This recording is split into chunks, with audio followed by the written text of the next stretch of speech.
you mentioned, kind of 6 legs per vehicle. That's obviously a little bit lower than a lot of those higher volume providers. How have you supported, running your business with that, with lower volume like that? Obviously, you've set rates that support that. You've got to go and find partnerships to bring in volume enough that you're able to, support the business. How have you built those partnerships with your customers?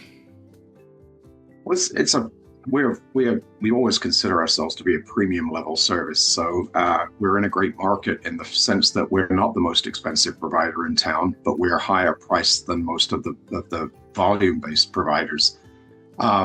It really comes down to building a relationship and partnering with the hospitals and with the doctor's offices, the surgery centers, et cetera. And it's not something that happens quickly. You've got to really build out your model. You've got to explain the points that we differentiate ourselves in. And those are things like NEMT accreditation. We are one of only 13 NEMTs in the entire country that are NEMT accredited. When a hospital is looking for a partner, they don't ever question an ambulance. They know that an ambulance is nationally accredited and they know that they're fully credentialed.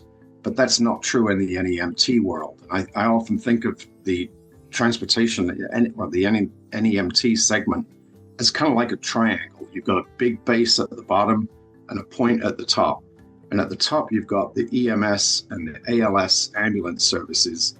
And at the bottom, you've got this wide range of various NEMT companies that range from taxis and ride shares and single van operators, and maybe doing wheelchairs, mostly ambulatory.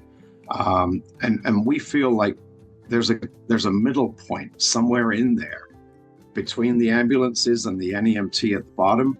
That's the focus of the area that we want to partner with our surgery centers on, to make sure that we can, it's a premium level service. It's a higher level of service than the traditional volume-based NEMTs, but it's based much more on a high quality service, which means you got to be on time every time.